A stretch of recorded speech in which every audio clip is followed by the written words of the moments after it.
Hi, this is The Greatest Story Ever Played. I'm Dan. I'm Jordan. And today we're going to be talking about the finale to Life is Strange 2 called Wolves. Mm-hmm. So jumping in, Sean and Daniel have reached the end of the road. The border is close. One last brutal gauntlet of challenges is all that stands between them and their goal. Caught between responsibility and freedom, surrounded on all sides, can Sean find a way out of an impossible situation? And more importantly, in the moment of crisis, will Daniel still follow his lead? Every decision Sean has made, every lesson Daniel has learned, every friend and foe they've met along the way, they've all been leading to this. Can Sean and Daniel survive together, or will the world tear them apart? Okay, so we begin our episode 7 weeks after Haven Point, which was the church that burned down and such. The cult. The cult. Yeah, you're right. Good point. Cult. Very much so a cult. Yes, very much so a cult. Good point. Yeah, after Daniel destroyed the cult. Yep. And we see Sean and Daniel wake up, and they've been camping right outside the Grand Canyon. It looks awesome. It's very nice. Mm-hmm. I was envious. Yeah. And they talk about how it's been really good to refresh and recalibrate and that sort of thing, like after Haven Point and all the intense stuff that had gone on. And so they'd spent the night out camping there, and they're like, okay, let's head back home. On the way, Daniel clears some rocks that had fallen across their path to make it back home, and we see that Daniel is powerful. We've seen this at different points, but I mean, this is like an avalanche happened of rocks, and Daniel's just like, boom, yeah, get out of here. They're gone. Yeah, they're gone. Daniel has clearly just continued to grow and grow in his skills with his power. Like in the 10 months or something since Seattle.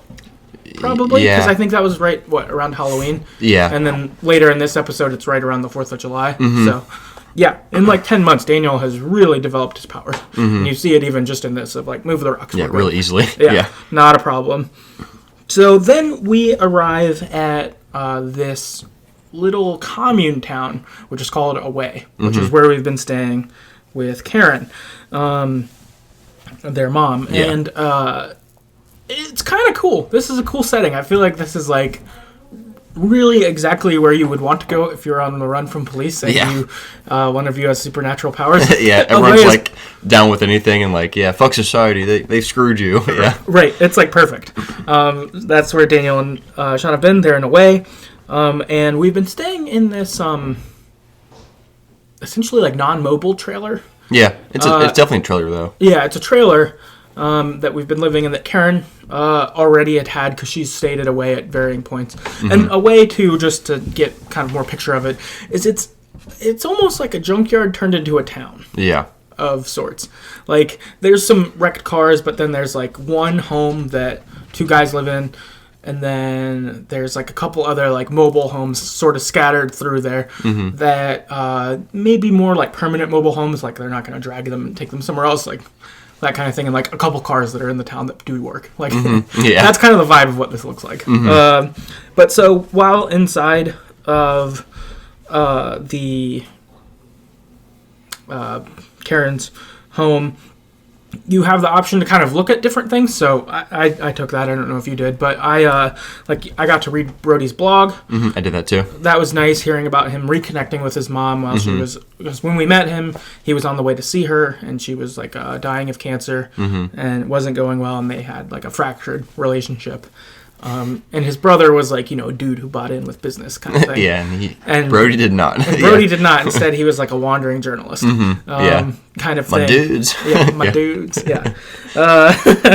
And it was nice to kind of get that little, okay, cool, Brody. I like him. And I think we got to read his blog one more time through here, but in a previous episode. But I don't know if I did that, but I definitely did it here. Yeah, so that was cool. You could also look at Lila's Facebook, and there was a post about happy birthday to Daniel, I miss you, bro, kind of thing. I saw that, yeah. That was nice. You also had a letter from Cassidy. That was nice to read too. And so I like this part, even just getting in. You're in this new setting, and you're getting kind of new information on these characters you've met along the way. I really like this. I thought this was maybe the time they did that best in any episode. It's you got a bunch of stuff from friends along the way. Yeah, a good way to kind of tie back in with old characters. Brody was probably one of my favorite characters in this game. Right. So I'm kind of bummed we didn't get to actually see him again, but this is almost enough where it continues his story in a way that's meaningful, but not like you don't have to see him. Right. Which is cool. Yeah, that was. I like that. From here, we go and take the telescope back to Arthur and Stanley. These two guys are married or have been dating for like a long time partners either way. Yeah. And they let us borrow their telescope when we went camping with Daniel to like see the stars at the Grand Canyon, which is cool. And they actually are the guys who found it away. They kind of had just seen society as being dicks to us, so like fuck it, let's make our own kind of thing. And so they like found it away. That's why they have the only house that's there. And basically a way kind of sprouted up around them in the desert. Yeah, it seemed because from I think what Karen was saying when you interacted with her at one point in this episode, her friend Maggie brought her from New York to here. Yeah, it sounds like people just were like, "Oh, there's this cool place, come here," and then it just kind of people stayed and left and brought more people and etc. Right. So it kind of just grassroots created a town. Yeah, essentially, and it seems like the mainstays are Arthur and Stanley. Yep. That they're probably always there, and then different people will come get a respite for 6 months or 2 months or a month, and then move on, and people will come and visit and all of that stuff. So pretty cool, like cool little scene they've managed to create here. Very much so. After this, Daniel sends you on this treasure hunt. Did you do the treasure hunt? Yeah, but it's yeah, it was kind of whatever. Yeah, wish I hadn't done it. Kind of just busy work, it felt like. Yeah, a little more of that, I agree.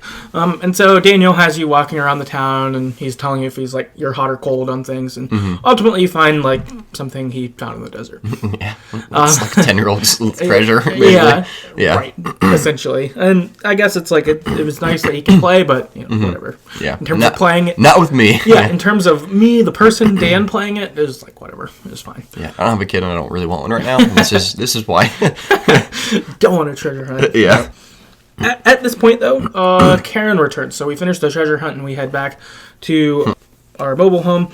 And Karen returns, and Karen is in a car with a guy named David. And they get out of the car with groceries. So they went into town to buy groceries for everyone else at Away, and they're like divvying them up. And Karen and Daniel play some catch. Daniel's very attached to Karen. He's like, hey, Mom, gives her a hug. Like, he's all about it, which is cool. It was nice. And they're playing catch, which, Daniel's cheating because he's just using his powers to throw and catch. Yeah, which is pretty sweet. Like, it's cool. If I could do that, I would for sure do it. Yeah, it's cool looking, for sure. But I don't know if Daniel actually knows how to play catch. Nah, he a nerd. Yeah. And Sean talks with David about family. Were you tipped off here? No, dude, I had no idea. Like, at one point I was like, he mentioned his wife died, like, a couple of years ago, and his stepdaughter was, like, whatever, and I was like, that's weird. So I kind of wondered, like, is he from Arcadia Bay? Like, maybe he got out somehow. But I had no idea. Okay. Like, so it was the David, When did you figure it out then, later? When he was talking about, or when you get the police scanner, you see a picture of, you can look at his fridge or something, and there's a picture of it. I was like, what? Okay, yeah. Cool. Yep. I didn't figure it out in this conversation. I was like, that's suspicious. Yeah, that's what I thought too. That was about it. I thought it was suspicious, and I saw that he had an army tat on his chest. And so I was like, But it didn't hit until I talked to him later. So is it the same voice actor?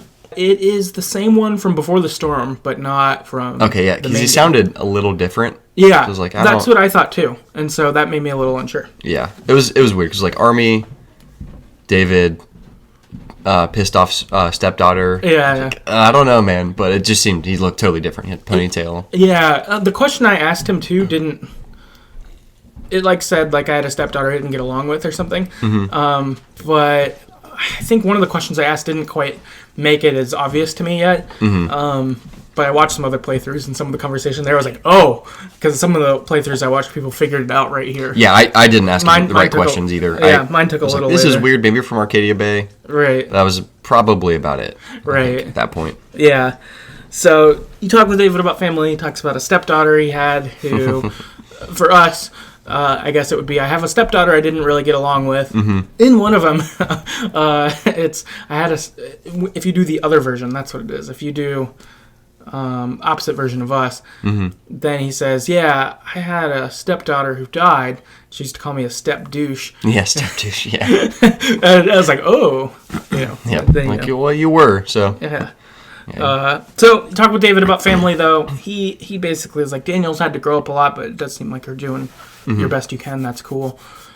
I wish I would have done better with my family, with whatever circumstances we've had before this. Pretty cool. Yeah. Like, all right. And at this point, I didn't know, but it was like, oh, yeah, cool, man. Also, he's got like a ponytail and is like a big beard. Yeah, huge beard. He looks like someone who would live it away. Yeah, definitely a hippie now. Yeah, or like a, I don't even know, what's the, like a doomsdayer kind of hippie. Like Not like a full hippie, but like a, he's a prepper, for sure. No, yeah. He's kind of got that vibe. Or even when he comes, like when you meet him and he gets out of the thing, he's like, yeah, townspeople hate us. Here come the sand people. Yeah. Like that kind of thing. Yeah. It's like, all right, you're pretty different. Yeah. You're very much from, like, normal society, like, straight edge, super straight edge, to, like, whatever you are now, sand person. Yeah. So, yeah, then after this, we talk with Karen for a bit, and she tells us how she found a way with Maggie, who you mentioned, right? Who she met in New York after she'd left Sean, Daniel, and Esteban in Seattle. She moved to New York at one point and was there, met a woman named Maggie. Maggie introduced her to a way and brought her out here at one point, and Maggie may have since died, or Karen doesn't talk to her anymore. Yeah. But it sounds like now Karen's like, oh, I go to Way on my own, but I don't really see Maggie anymore. Yeah. So I don't know what Maggie's deal full is, but yeah. Do you think Karen's a lesbian? Maybe. Yeah, I was kind of. It seemed like Joanne. Yeah. And her maybe.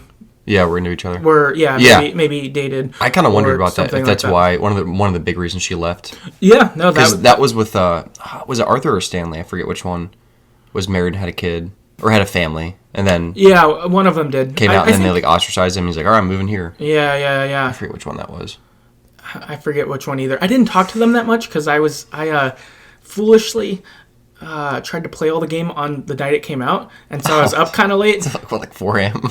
Not that late, but later than I wanted to be. 3:30 a.m.? Yeah, right, exactly. Yeah. I was up later than I should have been. Yeah, just trying to rush through it. But I was just trying to play it all because I was like, I have to, but I worked late the day before and was like, all that. Right. So I kind of rushed some of it and didn't linger. Yeah. As long as I wish I would have at a way. I think it's Stanley.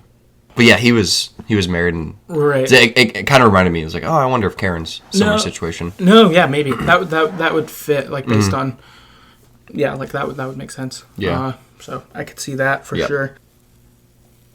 But yes, so from there, right, she talks about how she found Away. Now she's just like a regular resident of Away, and Away is a place that people introduce people who need it to, essentially.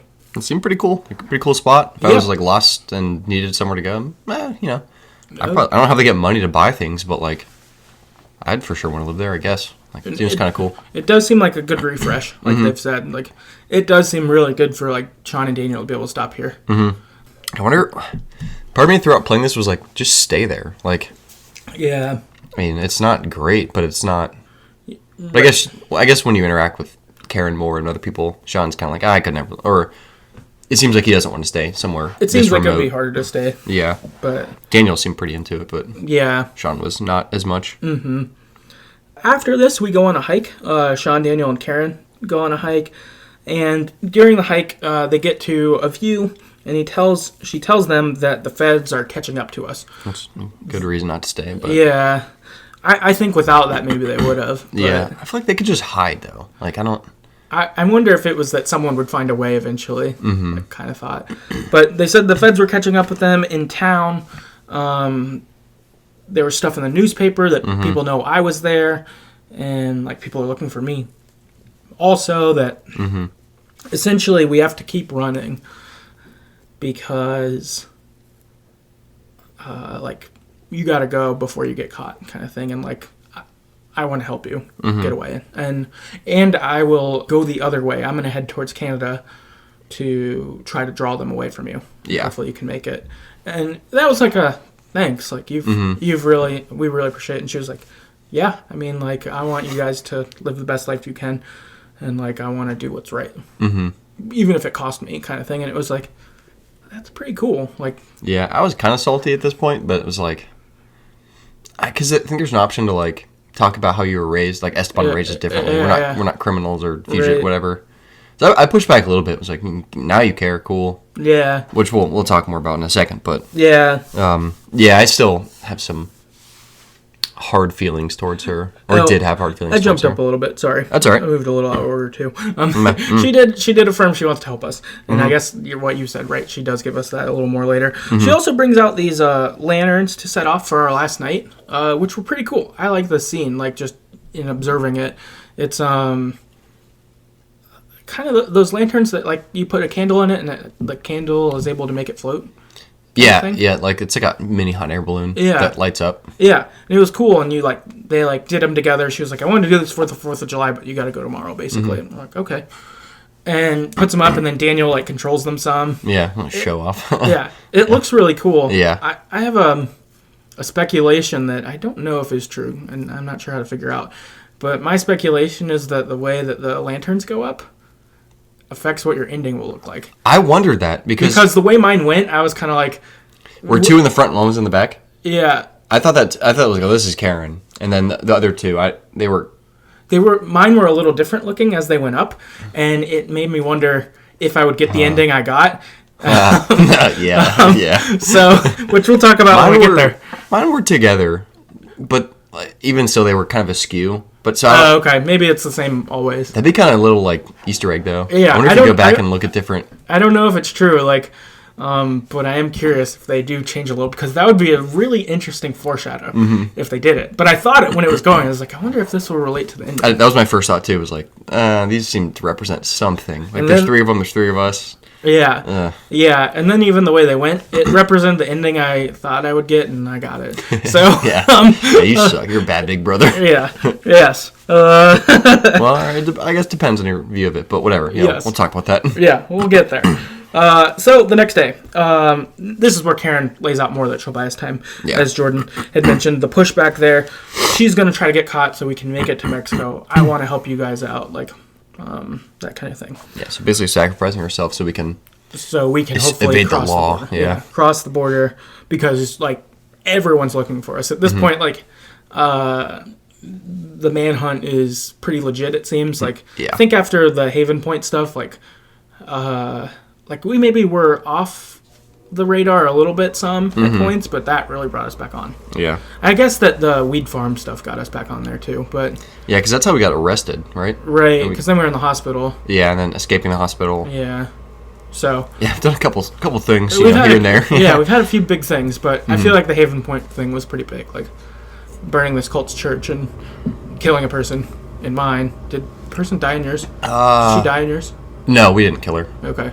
In mine, Daniel just killed her, I think. Yeah. No, I mean, that was one of my questions. Was like, well, if they all died, would they still know you're around? Yeah. But I guess yes. Yeah. Yeah. No, I didn't. Daniel didn't kill her. Okay, I think he killed her in mine. Yeah, he probably did. It's all because you killed that cougar that one time, man.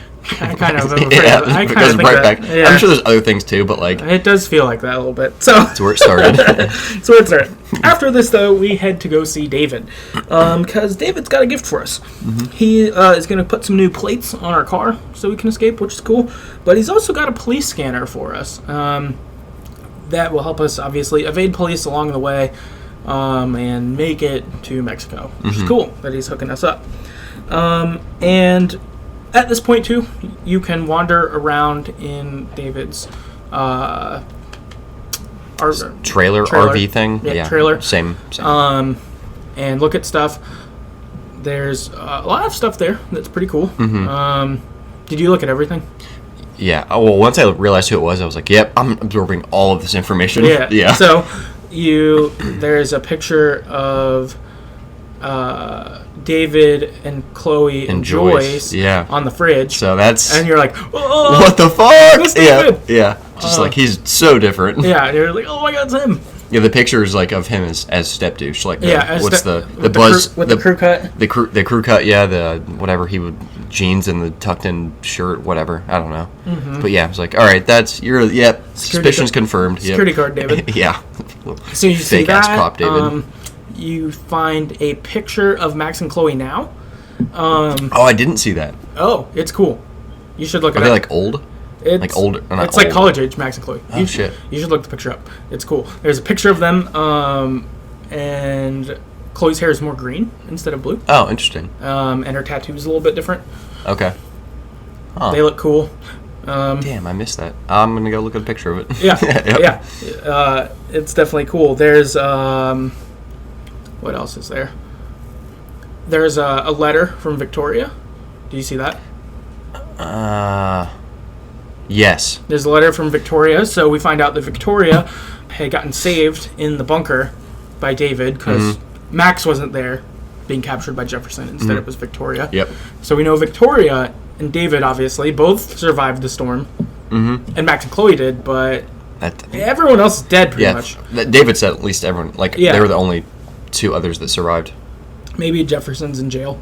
That would make sense. Yeah. Which, not that you talk about him surviving, but yeah, that would fit. But I think probably everyone else is dead, which is pretty crazy. From what David said, yes. Yeah, which is good because that's what it should be based on that choice. Or some randos that were on vacation for some reason. Sure. But I mean, anyone who's in the game is dead. Yeah. So it's like, oh man.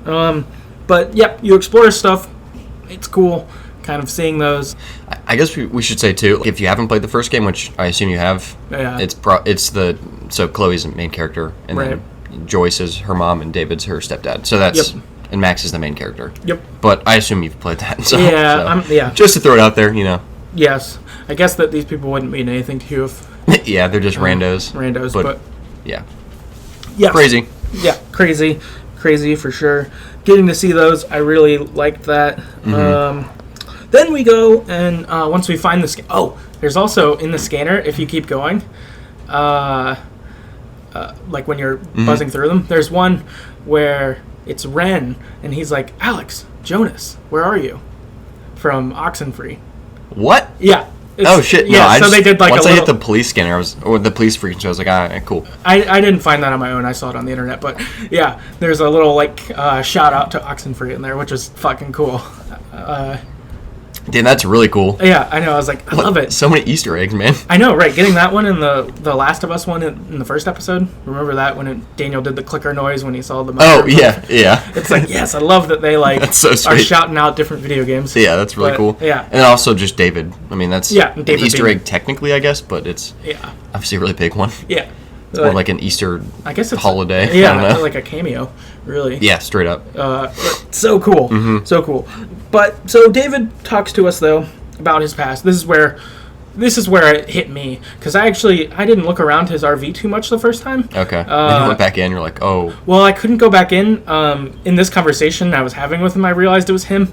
And so then, once I finished the game, the next day, I went back in there. I was like, I'm going to explore. But I figured it out in this conversation. I was like, oh, fuck. Yeah, he makes it pretty clear. Yeah, then it's obvious. He talked about the town being destroyed, and I'm like, oh, fuck, you're David. Yeah, David. Yeah, the David. Yeah, he talks about his town being destroyed, that his wife died, that, these different things. Oh, earlier, if I was paying attention, we could have got this. He's talking about Danny. He's like, I never met anyone with a power before. Oh, yeah, he did say that. But at that point, I didn't. I wasn't suspicious yet. But that's... You have. Yes, you have. And it saved your life in our playthrough multiple times. Remember? Because... Yeah, I kept failing that one. Jefferson killed him 10 times in a row until he got it right. Yeah, took a minute to get that right. The couple punch combo. Yeah. God.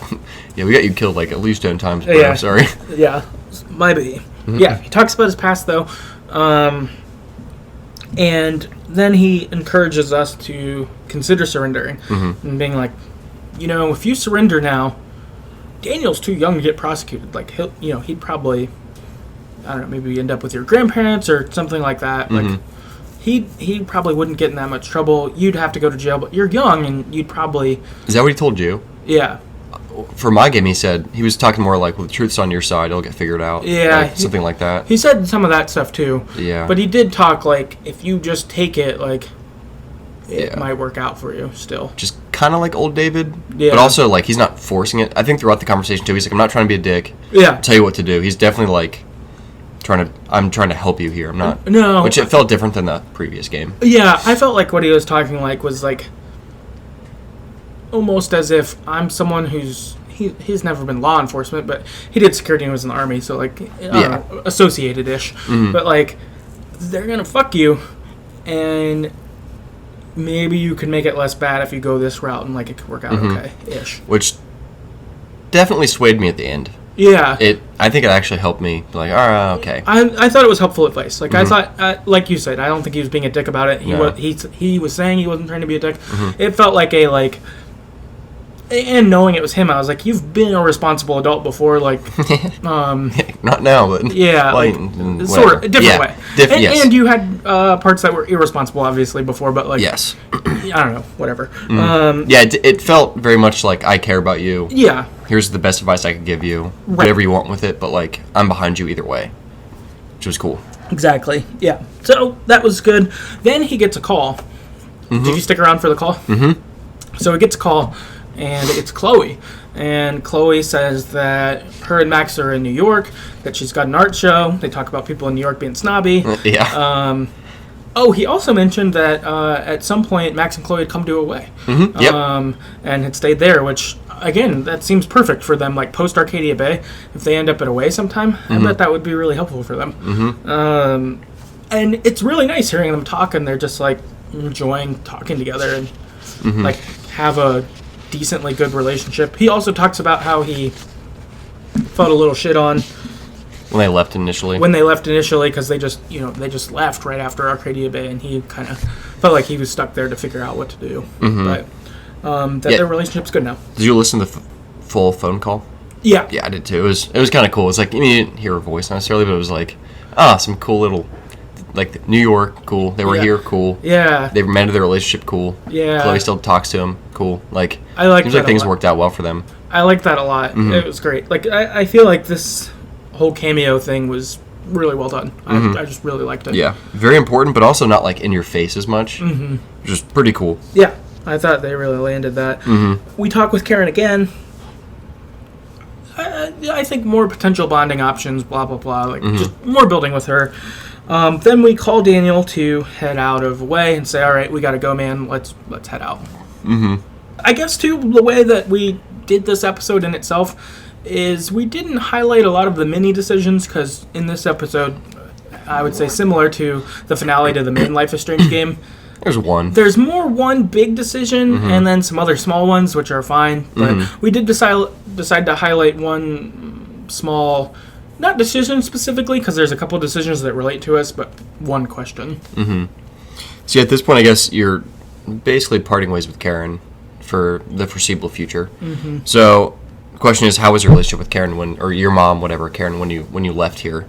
So I guess we kind of boil it down very basically. So it looks like your relationship was like, so you have a chance to leave her a letter in her little trailer, and you can write some stuff. And mine was like pretty warm and like, hope things go well for you, thanks for helping, whatever.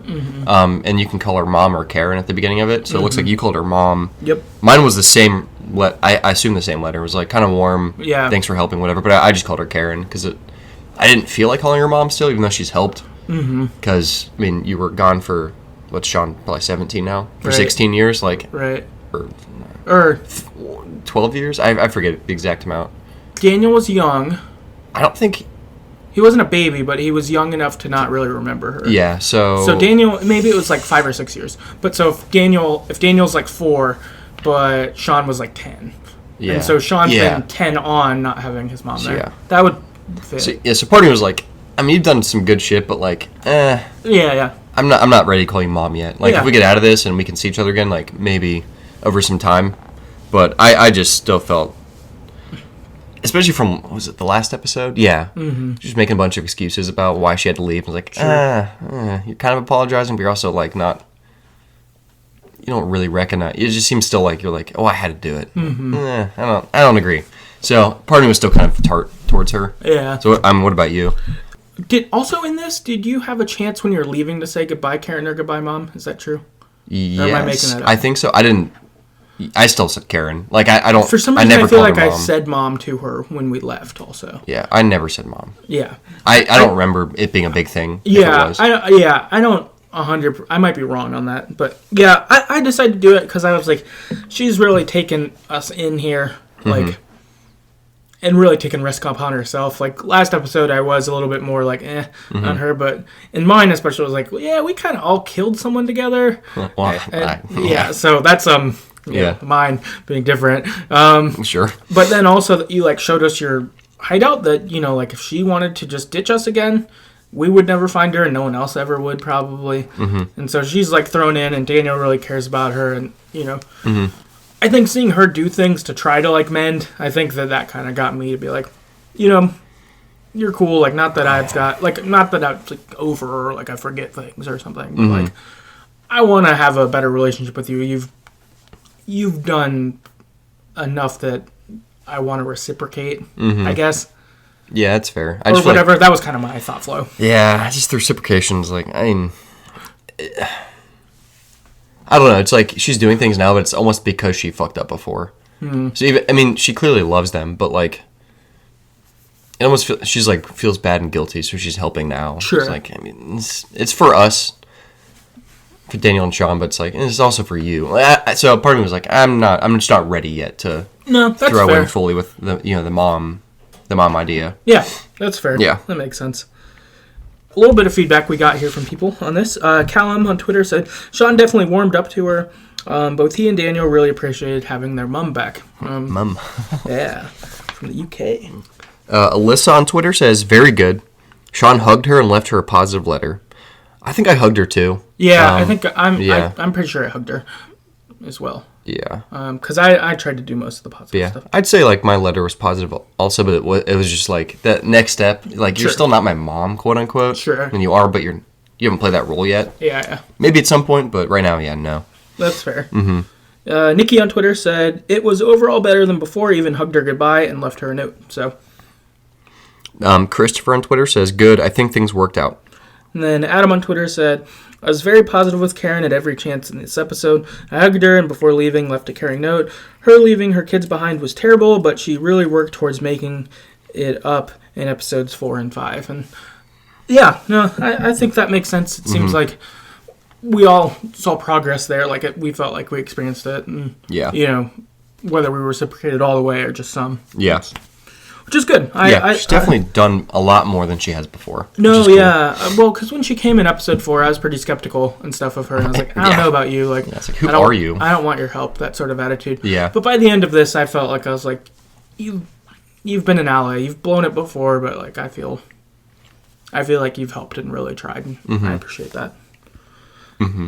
So, on the road, now Sean and Daniel head out on the road, and they're talking about what they're going to do in Puerto Lobos while they're driving. Daniel expresses concern about not knowing any Spanish. Yeah. And we're like, I can teach you. It'll be fine. That's what I said. He was like, all right, that's cool. Yeah, he seemed to kind of accept it. But I think that just the realization of, like, we've always lived here, and now we really won't. Dawned on them a little more, or for Daniel at least. Yeah. We also let Daniel drive a little bit with his powers, which is funny. It's just, he's crazy. Yeah. Yeah. Then we arrive at the wall. David had charted us a map as to where to go, kind of like which highways will have kind of the biggest distance, I think, between outposts and stuff like that. So he'd found us a spot that he thought would be like a good place to try to sneak through. Yeah. Essentially. We get there, and we get out of the car and leave it maybe, 60 yards away. Yeah. Something like that. Kind of far. I knew this was going to go bad. Yeah. Too far, yeah. Further than I would leave it if I were going to do what was about to happen. Yep, I would put it right next to it. Yeah, if I wouldn't put it right next to it, I would have at least put it, like, on the other side of the road, maybe. So there's like this dirt road between I think that's desert part and the wall. Yeah. I would put it right there. Yeah, I think that's what I would do. Because you could just make it look like you have a flat. It wouldn't be weird. Yeah. I don't know. Like, just be like, oh, yeah, my car's messing up. But also, you're in the middle of nowhere. You're a wanted criminal in the middle of nowhere on a road that's not really a road. Like, that's true. I guess, either way, you'd probably be kind of fucked. Like, yeah, I guess if anyone finds you, it's not really. But that's why you'd want the car right there, so you could just drive away. Like, yeah, I think you should have been closer. So, but whatever, it's a game. Anyway, yeah. Game, they get out too soon, and Daniel goes up to the panel and destroys it, and it's pretty crazy. Obliterates it. Because the wall is really tall. It's probably like, I don't know, 40, 60 feet tall. Yeah, you can't climb it. It's huge. Yep. Like, yeah, you couldn't climb Giant metal wall. Giant metal, like barbed wire at the top. Yeah. Like not a fence, it's a wall. Yeah, this is like a legitimate wall. And Daniel destroys it, and it, like, it kind of shakes, and it starts to kind of be melty, and then, like, boom, there's just a fucking panel that's gone. Because Daniel, like, you know, fucking blows it up. Or just, dude's powerful. Yep, super powerful. And Daniel's a little bit woozy after it, like, because of how much power he used. And so we head back to the car because I think we're going to drive the car through it, is the intention. Which makes sense. Yeah. Which is why the car should have been closer, but, you know. Sean. So we're walking back to the car, though, and we're talking like, all right, we're going to do it. We made it. And then, bang! Yep. Daniel falls down. He got fucking shot. Yep. And we, like, run over and we're like, Daniel, wake up! Like, and I was like, is he fucking dead? Like, yeah, you know, when it happened, I was so pissed. I was like, did he just get fucking killed? And then you see his arm, and it's like, all right, dude, come on, get up. No, yeah, right, yeah. Then you see that it, like, grazed his shoulder. So, I mean, I haven't been shot, so, you know, props to Daniel. You got shot. Like, that's pretty intense. Yeah. And used probably an obscene amount of energy destroying a wall. Yep. But, so Daniel's, like, knocked out, basically. With a shot in the arm, and we're like freaking out. Oh my god, Daniel, wake up! Like, we're freaking out, and these two people show up who are like wannabe border security guards. I'd say they're rednecks, like redneck pretending to help or trying to help the border security against illegal immigrants trying to get into the country. Yeah, it's something like a wannabe volunteer redneck militia border security with lots of guns and foolishness. Yep. So they show up and they knock Sean down. Like, it's a guy and a girl, and the girl is the leader seemingly and really aggressive, and the guy's a little more.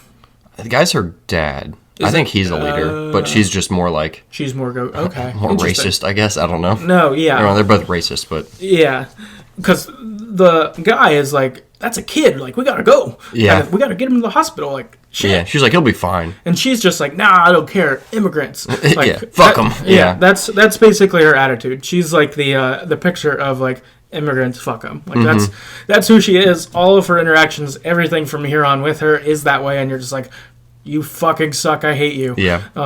I would murder you if I could. Yeah, you're awful. Awful person. And so they show up. They knock Sean down. They put a mask over Sean's face so he can't see.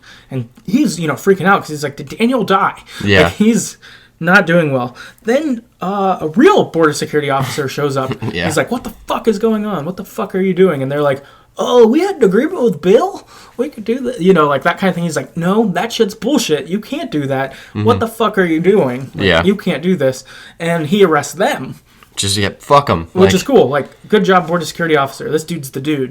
I like him. Not just a racist. He's about people and laws. Yep. Yeah, he's a person who's doing his job and doing it the way you're supposed to. Like, not trying to cause harm or any garbage like that. So Border Patrol stops them. That's really cool. But then Border Patrol takes the mask off our face and he's like, hey, how are you doing, son? Like, and we're like, where's Daniel? Which we probably should not have said. And he's like, are you Sean Diaz? And we're like, oh, yeah. Like, and he's no. like, I have to arrest you. I'm like, no, I'm Bill Cosby. Yeah. He'd still get arrested. Yeah, I know. For that one. I'm Sean Cosby. Yeah, right, there you go. Sean Connery. Shuck it, Trebek. Yeah. No, yeah. Sean, unfortunately reveals who he is, which, if he hadn't, maybe he would have got out, but... Yeah. Probably. Well, I mean, there's still a giant hole in the wall. But I guess you couldn't... They wouldn't assume... There's no way you could do... Like, they wouldn't just know, like, oh, you did that. Like, right. How? Explain to me how. Right, yeah. It would be like... Yeah. That was there. We just saw it and were curious about it. Right, yeah. You could... There'd be questions, but depending on how you answer them, maybe you wouldn't get taken to a station and could just leave. Yeah. Maybe Daniel wakes up in time and blasts him away, kind of. Yeah, or something. Yeah. So, but Daniel... He asked where Daniel is. Daniel's getting taken to... the hospital or the medic area to check out his wound, but the cop said he'd be okay, but he realized we were Sean, so he's like, I gotta take you in, sorry, man. Like, yeah. You're like, okay. She's still pretty nice. Yeah. Kind of surprising. Yeah, it was, I felt like it was pretty good to see a good cop in this, because, like, we've seen varying bad cops, and that's fine. They exist and are real. But it was also good to see a good one on the other side of that, just because, you know, whatever professions you have, you can have good and bad versions. So it was good to see a good version of it as well included in here.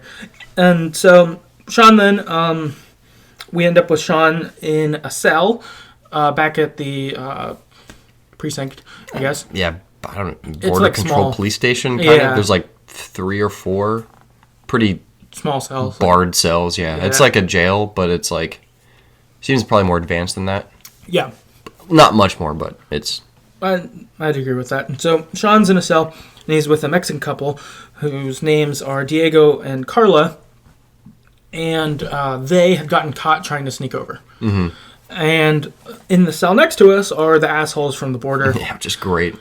And they continue to be fuckheads the whole time. They're like, why are we in here? We're Americans. And we're like, so are we. Yeah, and they just you dick. keep talking. I forget exactly what they say, but it's super racist. Like, Carla's pregnant, and they refer to the baby as a parasite. oh, yeah. I was like, all right, we should kill them. Yeah, I was like, fuck you guys. Yeah. Like, you're... Oh, it's horrible. I hate them so much. Yep. They suck. And with the Mexican couple, we talked to them, and they're basically talk about how, like, gangs overran their town, and so they were like, we really have to leave, and, like, we want a better life for our kid, and they were really nice. They were awesome people. They just wanted a job and, like... Yeah. They were really cool to us. Raise a kid. Yep. And we were cool to them, which was nice. Sean then gets taken to an interrogation room by the officer from before. And again, he's pretty friendly. He gets us like a cup of coffee. Yeah. Stuff like that. He's nice. And he tells us a bit of a similar spiel to David, except with more knowledge in being a police officer. Yeah. So he's like, you're facing a lot of charges. You're facing a lot of prison time. And he recounts some of the bad things that have happened on our watch. Yeah. He's like, you know, the mysterious police thing with your dad dying and the police officer dying and you being gone. Like, why'd you run? And then the pot farm and The fire. the fire at the church. And he's like, you know, one thing, accident or whatever, but like, you have a pattern going. Like, wherever you guys are, you just destroy stuff. Yeah. Basically, and like, but at the whole time in this, he's pretty like empathetic. He's like, your kids, like, you know, I don't want you to get fucked. Basically, like, it does feel like it seems like just the bigger version of the David conversation of like, I empathize with you, but like, you're kind of fucked. Like, this isn't a good thing. Yeah, and it's not. He empathizes, but he's also like you're fucked, but you've also fucked up. Like, yeah, and it's kind of like, kind of. Right. And this is where we get the information. Sorry, I attributed this part to David. This is where we get the information that Daniel is too young to be prosecuted. David's advice was, you're young, so it probably won't be too bad. His is, actually, it would just be you who would get in trouble. Daniel would probably go with your grandparents. Yeah. You'd get time for sure, but like, you guys could have a life probably still. Eventually. Which this conversation, the David conversation, definitely swayed me at the end, like 100%. Yeah, they were important. And hearing this, and it made me think that stuff too. I was like, yeah, this is important. Like, and he says that Daniel would end up with the grandparents if they would want him. And so for me, I'm like, all right, like, I go to jail for however long I do, and Daniel can have a life. Like, that might be worth it. Not bad trade-off, yeah. That might be worth it. And as I'm considering this, the lights flicker. You're like, oh, fuck. And I'm like, oh, man. Here comes Daniel. He's Here pissed. comes Daniel. Yep. And yes, he does. Daniel bursts through the door. He, like, slams our police officer into the wall and knocks him out. Did he kill him in yours? I think he was knocked out. He's dead in mine. Oh. I'm just kidding. He's fine. I think he was knocked out. He was knocked out because he, like, Sean checks his pulse and seems like he's moving. In mine, Sean checks his pulse, and then Daniel says, who cares? Which, oh, my God. Yeah. Mine's like, is he okay? Yeah, mine, Daniel said, who cares? And I was like, that's not good. Created a monster. Yeah, I created Daniel that I wish I didn't. So, after this, we get to leave the station. I fucked up this. You have the option to interact with Diego and Carla and with I let the them prisoners. I wanted to let Diego and Carla out. I didn't. I like didn't figure out. I didn't realize I could do things until I was too far. Yeah. But I would have let them out, and I would have not hurt the racist. Did you kill them? No. So I tried to. Okay. What happened was I let Diego and Carla out. Then I tried to kill the racists, but then Daniel was like, "No, it's not us." Oh, So I interesting. wanted to, and I tried to, but that was like the one time I was like, no, sorry, I'm going to go against my morals here, and you're going to die. Yeah. But Daniel was not about it. Yeah, I fucked up. I think I would have, if I would have done things, I would have let Carla and Diego out, and I think I would have just left them in the cell. I don't think I would have hurt them because I don't. I wonder if Daniel just would have killed him anyway. Because in the conversation, you tell Daniel that this is the guy who shot you. Okay. So he might just be like, okay, dead. Yeah, I'm guessing if I had told him to, he would have. Yeah. So after this, as we're escaping the police station, more police show up. Mm-hmm. In mine, Daniel stepped in and just knocked him out because I tried to have him do things that weren't kill them. Yeah, I tried to have him throw a desk or different things like that. Yeah. But I failed at all the quick timies. So then. Oh really? They got to the door and Daniel was like, "Fuck it," and he just knocked him out, which was good because I didn't want him to kill them. Because at first it's like kill, and I'm like, yeah, I don't want to do that. Yeah, there's the option to have Daniel kill them. Mine was distract him with a mug. Yeah, I think there's the mug, the fire extinguisher, the chair. Fire extinguisher. I did those 3 and it didn't work, and then I used the file cabinet and hit them into the closet. Oh, cool. And that was fine. Daniel was upset because I don't want to hurt anyone anymore, but they weren't dead, so it was yeah, good enough. Yeah, no, right. That was my aim. I was I don't want to kill anyone. Yeah. So that was my hope. But at first it's just kill, and then you are where are things? I don't want to do that. Mm-hmm. So I was glad. I think I made it out of the police station without killing Owen. So I'm happy about that. Yeah, that's good. Sean and Daniel get back in their car and they head to the border. And for some reason they decide to go to a checkpoint, which go to anywhere else. Go back to the hole. Yeah, or anywhere else is not the checkpoint. Yeah, for whatever reason we go to the checkpoint though. And of course there is a giant fleet of police officers in front of us. 6 cars in front with the FBI lady Flores. Yeah, Officer Flores is there, and she's on the megaphone. Mm-hmm. I was gonna say speakerphone. I was not loud enough. Yeah, she's yelling. Yeah, Sean, stop. No, so she's out there. And she's saying, surrender, please stop this now, we don't want to hurt you, just end it. And while we're kind of in this spot where almost if you were going to Back to the Future it, you've got your car at them, and it's are you going to try to... Yeah, bust through or... Yeah, speed through it, or whatever. And so we, stop, and we have this sort of, standoff, and she's surrender, I don't want to hurt you, we don't want anything to happen. While she's talking and we're stopped there, more police cars come up from behind us and stop. So, there's... You're trapped. Probably, 20 guns pointed at us. Mm-hmm. I would say from varying officers. And we're talking to Daniel, and we are I wanted to do my best to, raise you. Please remember the good things I did. Don't remember the bad ones. I tried, and I think we, this is, the end of the road type of conversation. And also, kudos to the voice actors. I thought they did a really good job here, especially. Very well. Especially Sean's voice actor. He was great. And so Daniel's well, how's the story of the Wolf brothers end? Because, that's been the ongoing thing through this. And boom, final decision. Yeah. Surrender. Yeah. Or cross the border with Daniel's power marking. Yep. And we both chose to surrender.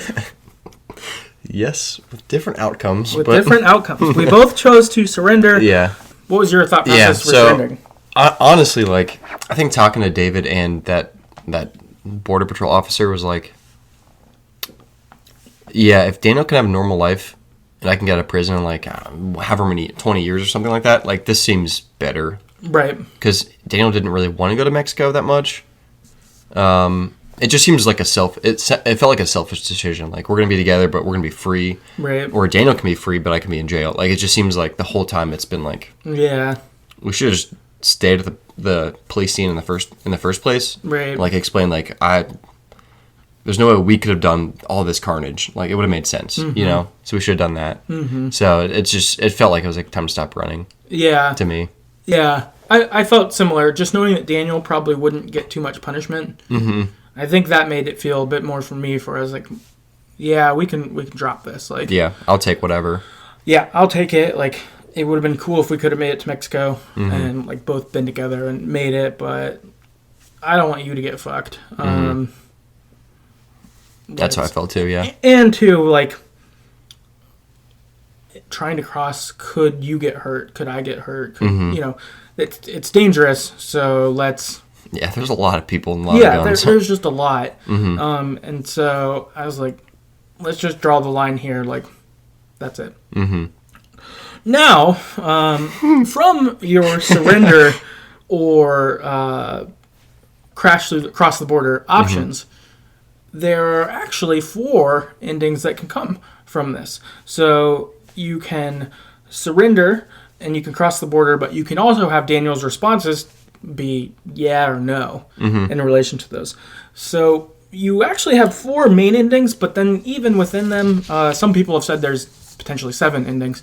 Oh, because really? there's some variations within these. Oh. And so what we decided to do was we'll hit up all of the endings, and you'll find out which ones we officially got as we go through, and kind of just go through them, because each ending is really, I don't know, 5 to 10 minutes of its own thing. Yeah. Which is cool. Very much. Yeah, totally cool. So, ending number 1, this is Sean escapes, but Daniel is captured. 27% of people had this. So here, Sean chooses to cross the border, force a roadblock, and what Daniel does is he gets them through. So Daniel, like, sends his like force field out essentially, and like knocks everyone over, and we're driving, we're like, yeah, we're making it, we're going across the border. But then Daniel rips his own door off, and then rips himself out with the force, and then lays himself on the ground like right outside of the border, and we make it through. And Daniel gets arrested by the police. And so in this one too, I don't think when we make it through, Daniel kills any cops. I think he just knocks them out of the way. Kind of thing. And so then we see photos. And there's a photo with Daniel with the grandparents. There's a photo with Daniel with Karen, with Captain Spirit. There's a news clipping about a bus that got saved in a miracle thing. Like, it was sliding and was going to fall into a lake, but then somehow it didn't. So Daniel saved the day conspicuously. So then we get a caption that says 6 years later. And we've got Daniel, who has an ankle bracelet. He's on house arrest, and he lives with the grandparents at their house. And we see him get a letter from Sean, and there's sand in it, and there's a letter. And then this you can have 3 variations of. There can be a picture of just Sean alone. There could be a picture with Sean and Cassidy, or there can be a picture with Sean and Finn, depending on who you chose to romance / or alive. Yeah. And so that's one ending. The next ending is that Sean dies and Daniel escapes. This is the worst one. 8% of people got that, also including me. Badass one. Including me. Jesus. This is my ending. Yeah. It's kind of sweet, though, at the same time. It's my least favorite. Yeah. I got a bad ending. I just like Daniel. He's a badass. It's cool. So here, Sean chooses to surrender, but Daniel says, fuck it, and we're crossing this border. And so we're like, Daniel, the With Brothers story ends here. He's like, no, it doesn't. Boom. And he like turns the car back on and just blasts through, like, probably kills cops. I would think. I would assume at least some of them. Yeah. Along the way, and cops are shooting in at the car as we're going, and we're on the other side in Mexico, and we're like, we made it, Sean, we did it. Daniel's saying that. We look over, and Sean's shot in the neck. Shot in the neck. Caught a stray. Daniel missed one. Sean, shot in the neck, dead. Daniel, of course, is very sad. Yep. So then we see photos, our photo collage, and it's a lot of newspaper articles. It says that pickpocketing is on the rise in Puerto Lobos. Daniel. That there was a large bank robbery. Daniel. In Puerto Lobos. That like $1 million got taken. Yeah, just fucking crazy. They show you a picture, and the front of the bank's just demolished. Yeah. Daniel. The pickpocketing one, I was like, okay, Daniel's making it. And then that one, I was like, oh, fuck. Yeah. Then there's a photo of Daniel with a wrestler, which that's a little nice. But then there's another photo about a gang robbery where one gang got robbed by another and 2 people were killed. So Daniel stole from some drug dealers, apparently. Then we get the 6 years later. Daniel's hanging out on the beach drawing.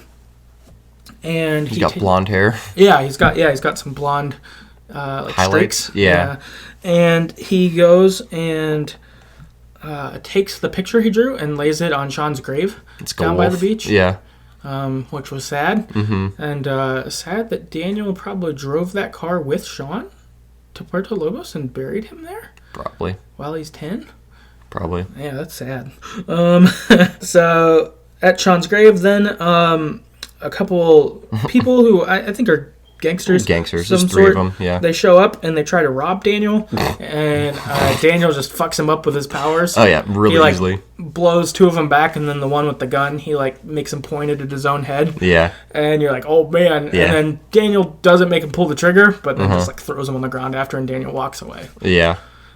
Daniel is, a crime lord in Mexico, seemingly. Yeah. Just kind of badass. Or a solo crime lord. I kind of feel like he doesn't have friends, probably. Yeah, he seems like he's a lone wolf. He's just he's a lone wolf. Yeah, lone wolf. Yeah. So, yep, that was my ending. That sucked. That's probably the worst one, but also Daniel's pretty sweet. Yeah, I regret all my choices. As you should. You're a terrible person. Right. Yeah, it feels bad because I wanted to do the right thing. Yeah. I think if I wanted to be bad, I would have felt better. Yeah. So then the next ending, Sean and Daniel surrender. 39% of people got this. This is what I got. That's what you got. Yeah. So they choose to surrender here. They get separated. Officer Flores is like, Sean, thinks we're doing the right thing, kind of thing. Like, we'll take care of Daniel. We'll take care of him. And then we get thrown in a police car, and Daniel gets taken somewhere else. Daniel's upset about this, but he doesn't as you would be by being separated from your brother. Yeah, he doesn't use his powers. He's not using his powers or freaking out. He's controlled. He understands. He's not unhinged or anything. So then we see photos. We've got Daniel with the grandparents again. We've got Sean in jail. We've got Daniel with Captain Spirit. We've got a photo of Daniel back at Away with Karen and with David and such. We've got a picture of Daniel graduating from high school. We've got a picture of Daniel moving out of the house, I guess, for college. Yeah, just crazy. Yeah, it's wild. And then we jump 15 years later. And it's the day Sean gets out of jail. And Sean... so he's what, 31? Yeah, I guess that'd be 31. Or 32 if he's 17. Yeah, 31, 32. Yeah. Not too old. Yeah. No, not bad. This is the ending I wanted. Yeah. Very much so. Sean gets out of jail, and Daniel and Karen are waiting outside for him.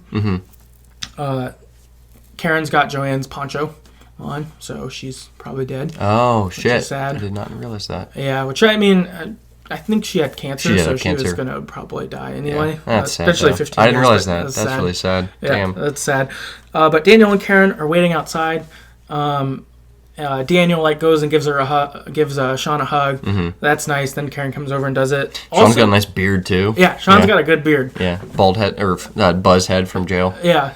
Eye patch still. Yeah. And there's a variant where Lila is here also. Oh, really? With the 3 of them. She runs up and hugs Sean. It's very nice. Is it if you didn't ghost her?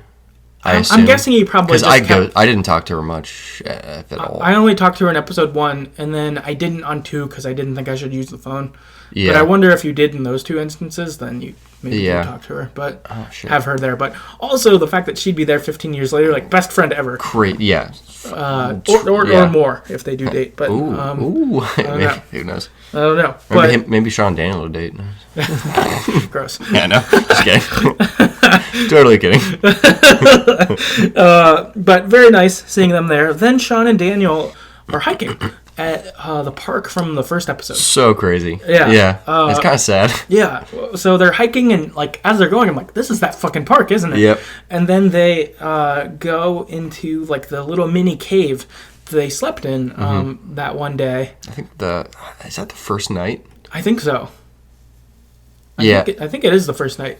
And they go and they camp there. They have a fire. Sean cries, breaks down. Daniel comforts him, which is nice. Yeah, it's a reverse. Yeah. And then after that, they go back to their cars, and they go their separate ways. Sean goes straight, and then Daniel goes in his car, and he uses his powers to open the door. Lucky bitch. Yeah. And then he goes left, and he goes the opposite way. And I hope Sean went to a way. I feel like that would be a good spot That's for him. where he should go. Put right after prison. I feel like if Sean could hang out at a way for a bit. Yeah. So I hope that's where he went. But this is the ending I was hoping for. I like this ending quite a lot. You think there'll be a DLC? Do you think they'll do one? Yeah. Maybe. I guess there's so many different endings, though. Well, I don't know how they do it. Yeah, I don't know what you can do exactly. Yeah. I'm interested. Unless they just pick one. Yeah. Or they just pick the one that got the most percent, so this one. Yeah. They're like, we're doing this. I guess you could fill in... Well, no. Never mind. Yeah, because one of them, Sean, dies, so there's no... Yeah, I don't know if Sean can ever be in any Life is Strange stories again. Yeah. But maybe you could put Daniel in somehow. Well, Yeah. Anyway, so next up, last ending is Sean and Daniel escape to Mexico. So they choose to force the roadblock, and Daniel goes like full superhero here. Yeah, So he gets out of the car, and he like acts like he's going to surrender for a second, and he just knocks over everything. Like he knocks all the cars over, like everyone starts shooting at him, and he just stops all the bullets coming. Like it's fucking crazy. Yeah, he goes nuts. And then once he like finishes wrecking shit, and I'm assuming kills everyone in this one. Like I'm not sure they're knocked out. I think they're probably all dead in this one. Yeah, it's tough to say. Because once you go like full bad, that seems like they would be dead in this version. Is this full bad? I think so. Because I think it's if you have low morality but Daniel's committed to you, maybe. Okay. I think. I think this is the ending I would have got if I would have chose to force the wall. What's the... Oh, gotcha. Okay, that makes sense. Yeah, probably. So I think I'm guessing you kill them here. Yeah. Yeah. And I think this is my other ending, which is too bad. Yeah, you fucked up, dude. Yeah, I know. I really did. So after this, you've got photos. You've got your house in Puerto Lobos. You've opened or reopened Diaz Repair Shop. I don't know if that was Sean. Hopefully reopened. Yeah. I feel like that must have been Esteban's shop before, and you've just opened it back up, which is cool. Then you get the time jump 6 years later. You're hanging out in the repair shop. Gangsters try to rob Sean while he's like working on a car. And then Daniel shows up and just hurts them and knocks them out. Then Sean and Daniel have beers together on the beach. Yep. It's not a bad ending. We made it, bros. Yeah.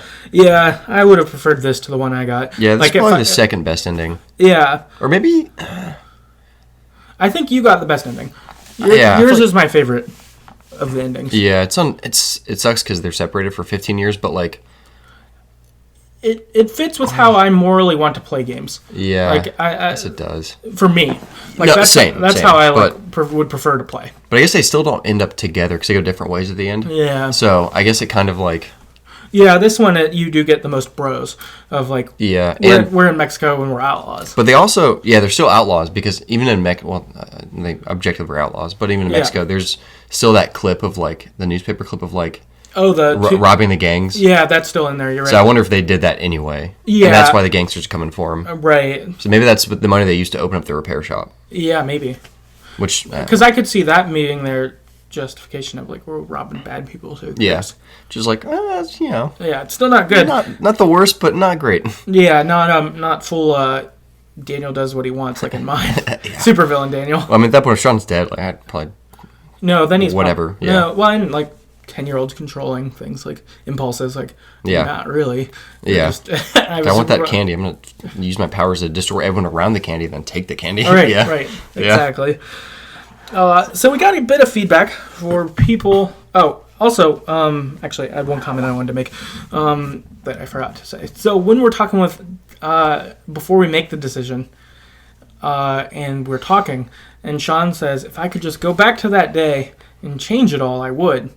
And I thought all right, I want to make sure I have an ending too where Max can come help me out. Oh my god, yeah. I thought that there too. I was like, I don't want to do something that's fucked up. Unfortunately, I did do the fucked up ending, and like,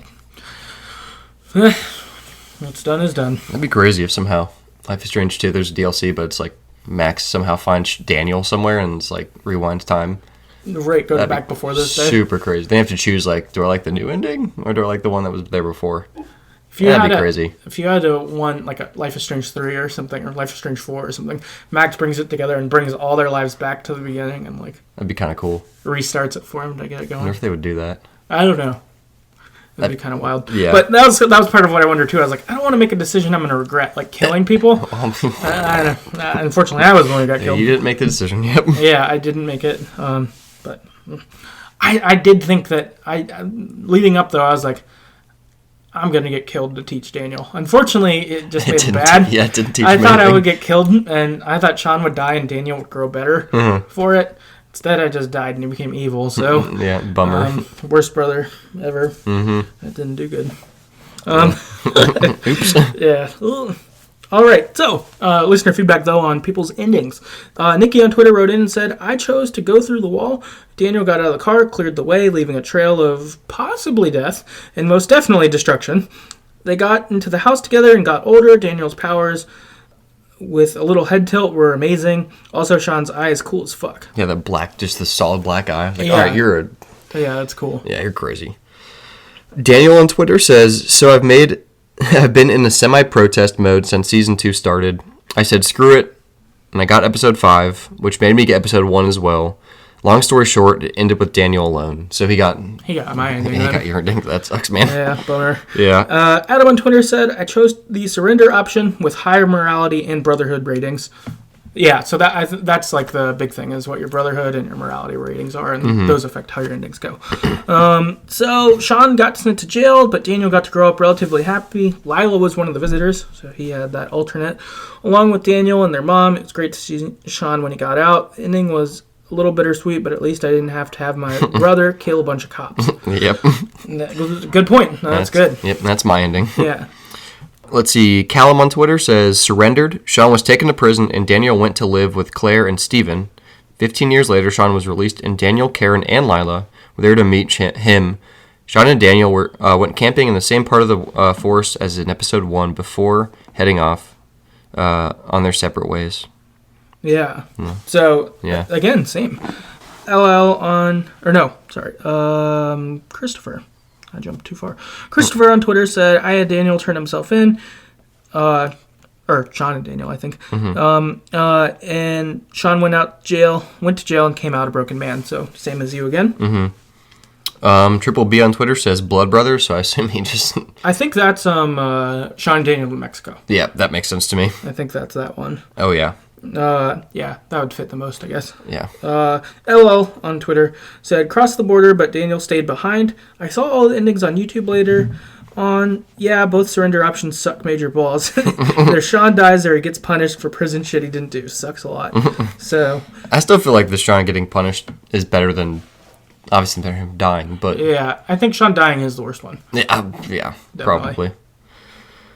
Let's see. Shadow on Twitter says, we ended as Blood Brothers, but I liked my ending. So he got the opposite side of mine if we hadn't surrendered. Right. Opposite side of mine. Yeah, opposite side of yours, yeah. Your opposite would be Daniel jumping out. Yeah, and then... Which, that's a pretty good ending. It's like, not bad. Everyone kind of ends up with what they want. Yeah, but they're separated, but... Yeah.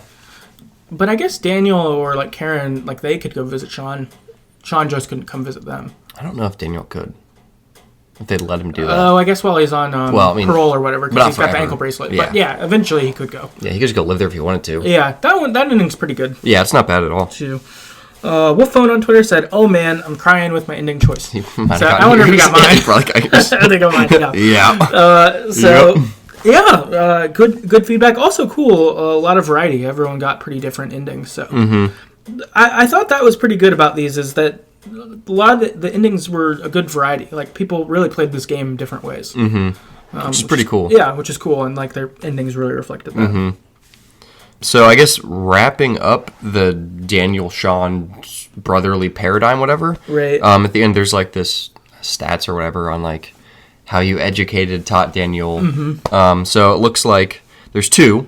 So overall, you taught Daniel to do his best and follow the rules of society. 66% of people did that. And then on the opposite side, overall, you taught Daniel to put himself and his brother first. So 34% of people got that. So it looks like I got the first one, you got the second one, hence our very different endings. Yes. I don't exactly know what we can talk about here, but like, I guess it sounds like you regret doing that, and if you could do it differently, you'd probably go back. I'm curious. I'm thinking that I was trying to think through, like, after all this happened. Where did I go wrong? Where did I go wrong? Well, what did I do? Because I was like, okay, so I stole the tent in episode 1. Yeah, cougar. Killed the cougar in episode 2. What was 3? Episode 3, I wasn't in for the heist, so I didn't do bad there. I don't think I did anything bad there. And in episode 4, we killed her, but I don't remember if I told him to. Which I don't think I did, because I feel like that's what's been hard with this for me, is I try to be good in games, and I really didn't, obviously. And so either I did things that I think or thought were good, and they're actually bad, which is concerning. The cougar thing, man. That's and maybe cougar is what tipped it over, is I was like, indulge how you feel. Yeah, murder something when you're upset. Yes, because it killed our cute dog. It was really cute. Yeah. Mushroom. R.I.P. Mushroom. Yeah. Yeah. Yeah, I don't know. Like, it can't be just those 2 decisions. There's no way it'd be. Yeah, I want to like re-review to see which one, because there's probably, I don't know, 4, 5, 6, 7, a chunk. Because I would assume the bigger ones, like, but like I didn't steal ever, so there were like a lot of things I didn't try to do. But maybe I failed the extreme. I guess I stole the tent though. Yeah, when I left that shop, but I was like, he chained me to a wall. Yeah, I mean, he deserved it. And then also the people in the cell, I tried to kill them. Like, so, I mean, but at that point, Daniel was already, like, Daniel was already good. Yeah, so I got saved there, because maybe that would have fucked me at the end. But no, maybe if you were more tilted, maybe that would have swung you. But yeah, I think the whole game, I didn't kill the cougar, didn't steal the tent, didn't kick the guy or whatever you do.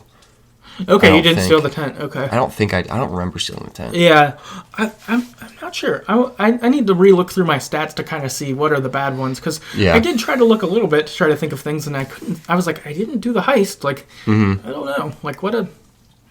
But maybe killing, like, Elizabeth getting killed, whether directly my fault or not. Yeah. I don't know, but yeah.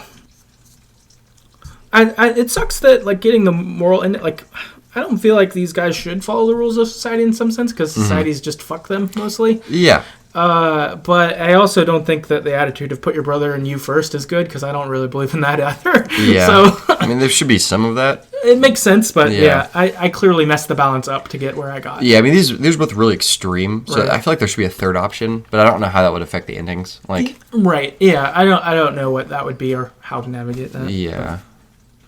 Christopher on Twitter it said, I'd like to think I taught him to be a responsible adult and decent member of society, so I think he was probably more like yours. And Nikki on Twitter said, I thought I was a good role model. I did what I thought I had to do to survive. Turns out I turned Daniel into a monster.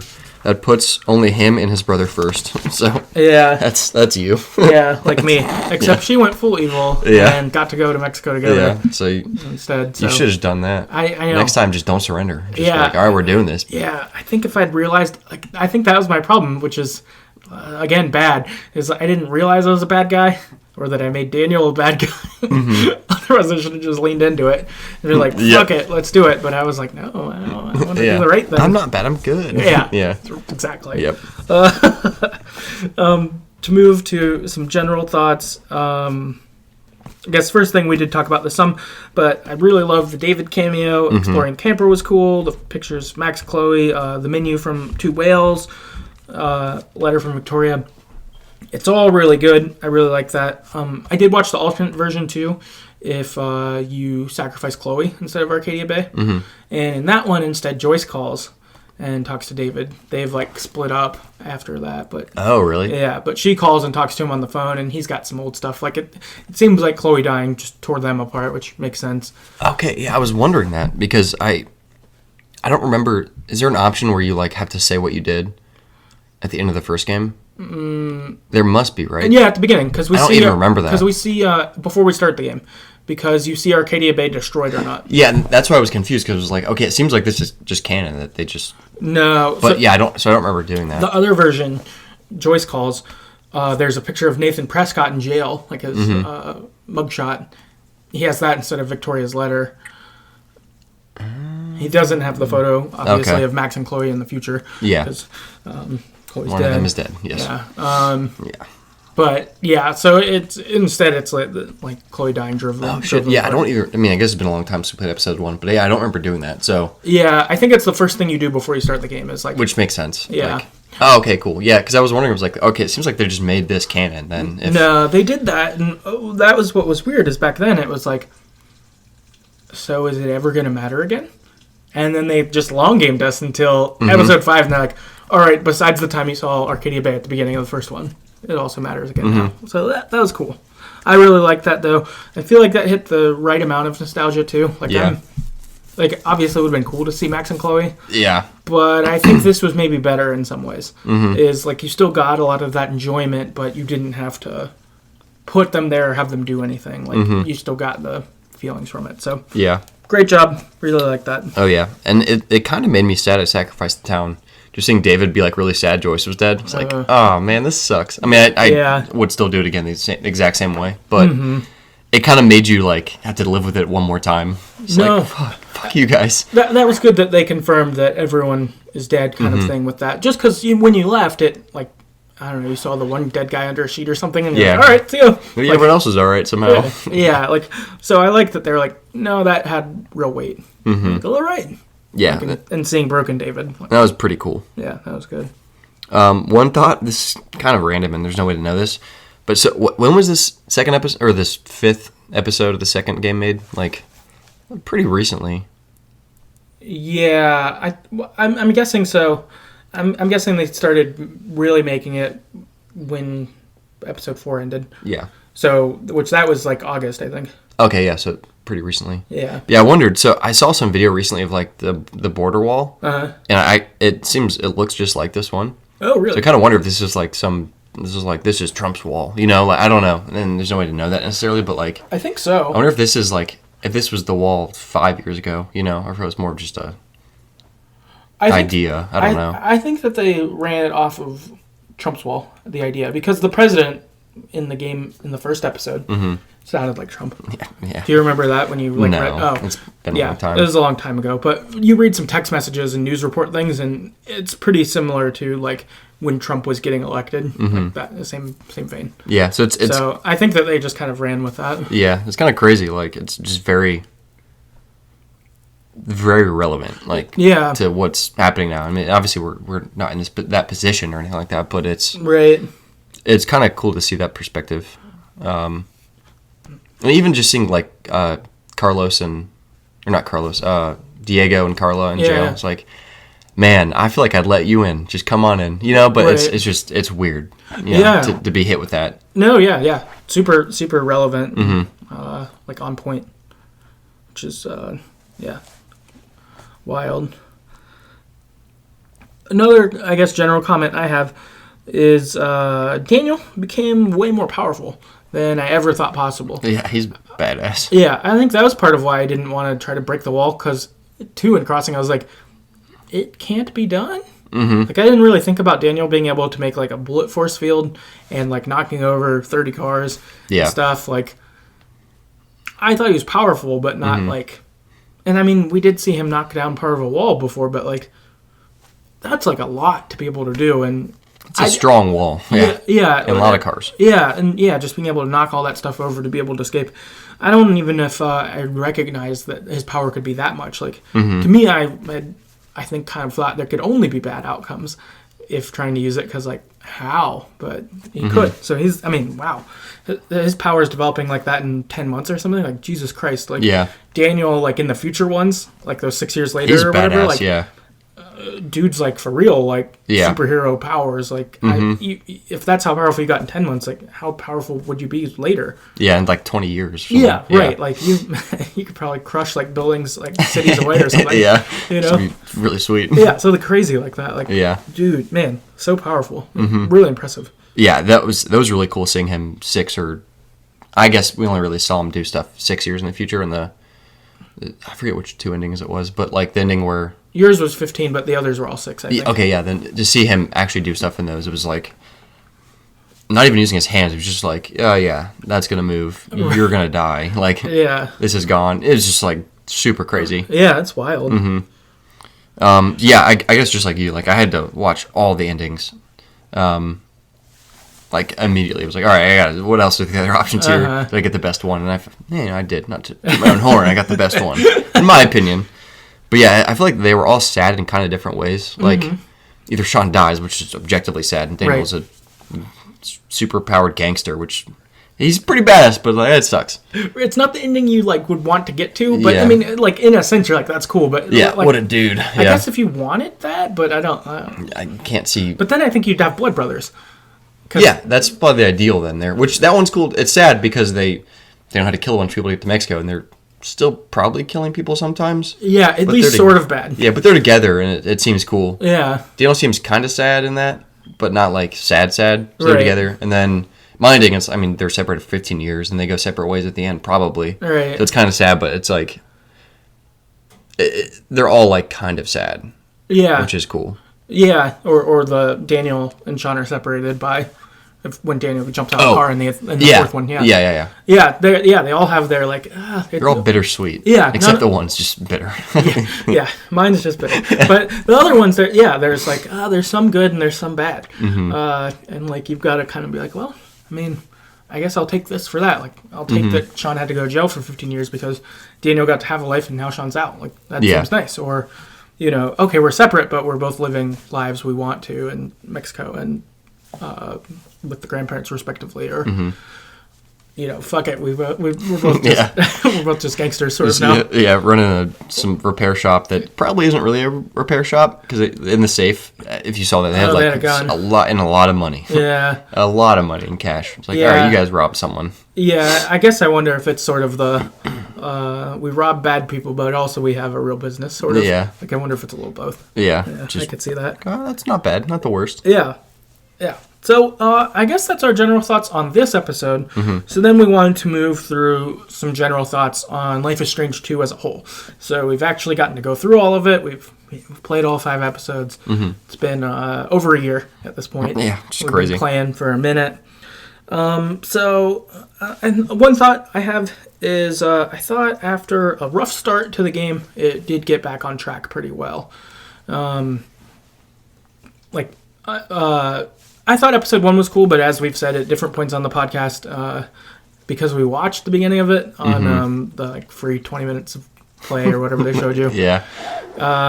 Spoiled. Yeah, I think we spoiled ourselves, I would say foolishly, in some regards. So I think that took away some of the from episode 1.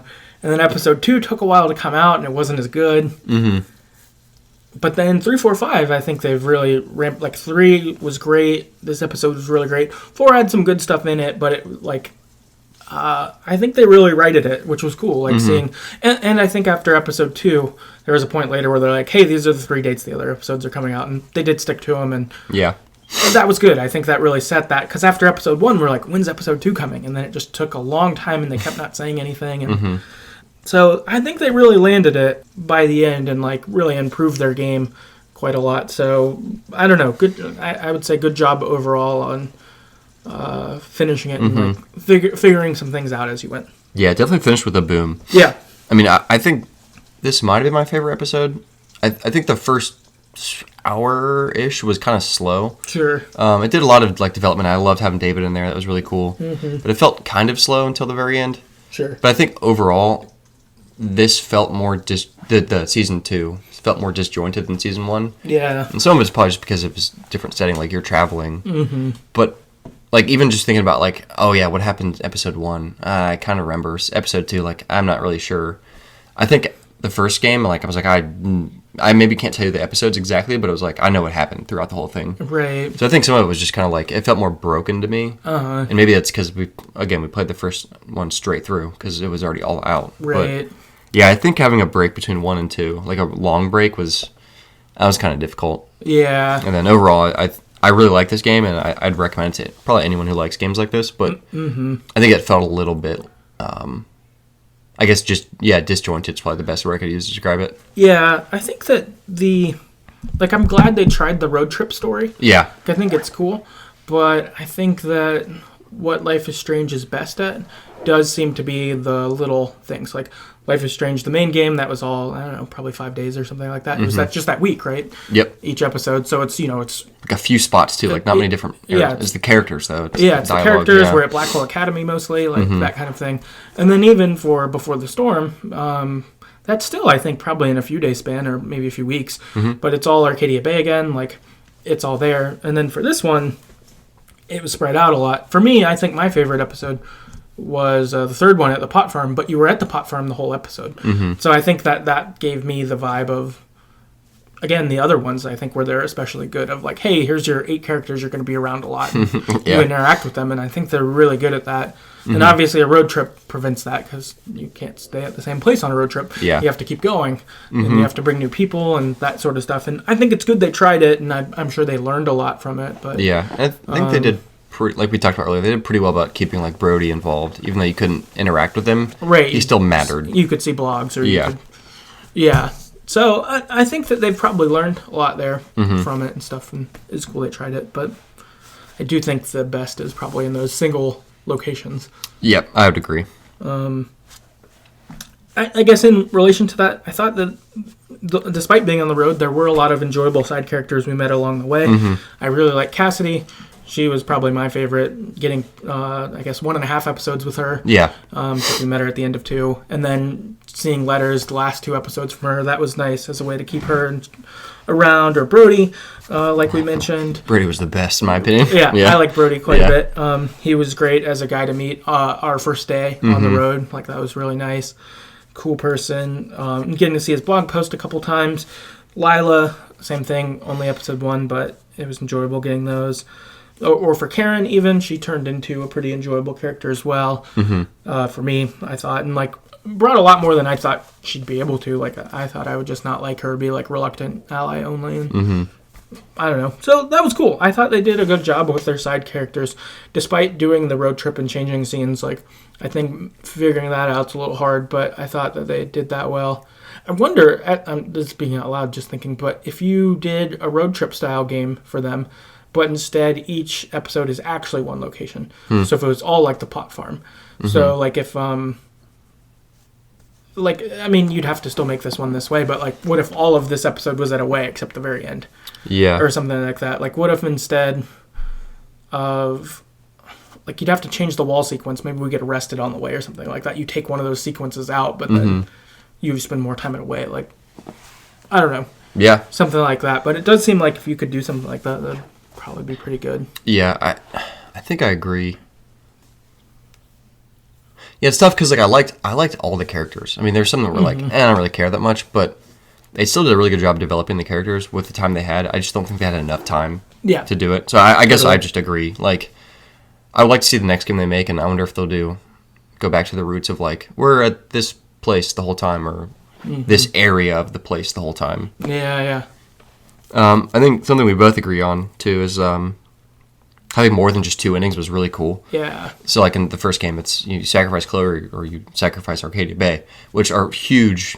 I mean, they're huge. And I think that even felt bigger, but just having 4 options here was really cool. Yeah. And I think it added to, like, the needing to teach Daniel things. I think it really led into that. Because if it was just two things, it was like, I mean, whatever. Like, it sort of mattered how I taught Daniel, but it was really one or the other. But this felt more like, I guess like we talked about, like, oh, what did I do? Where did I go wrong? You know? Yeah, it kind of makes it more blends the whole story together, and is like, oh, was it this thing or these 3 things? You know, as opposed to, I could have done this one thing differently, and it would have not really changed much. Yeah, I agree. That cumulative is good that it has that, because I'm wondering what I did wrong. Yeah, I think so. That's good. Like, I think they made it right, and like, I don't know. That's my ending, even though I don't like it. Yeah. You know, kind of thing. It's like, well, sorry. That's like, unfortunately for me, that's my canon ending, because that's how I taught him. And so it's like, all right, I got to, if I'm in this scenario again, I'm going to have to be wiser probably about what I'm teaching. Yep. Kind of thing. Someday. I guess the next time that you have this, then it's going to be the opposite. And I'm going to get fucked. Yep, probably. I'm going to be evil, and I'll get the best ending possible. Right, exactly.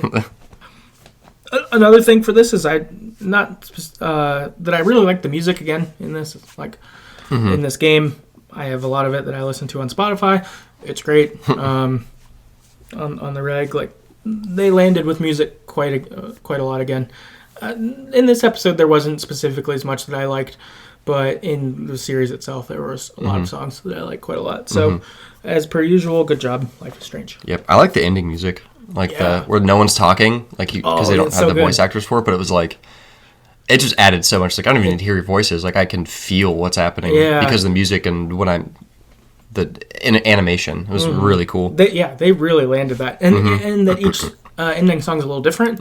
It goes with that ending specifically. It's great, but they're all kind of sad still. Yeah, just like fuck. Yeah. They really killed that. Yeah, it's not as sad as the first game, but still like like I feel something here. Yeah, not Space Sahara. God, that song's. I still like that. I still listen to that sometimes. Yeah, I do too.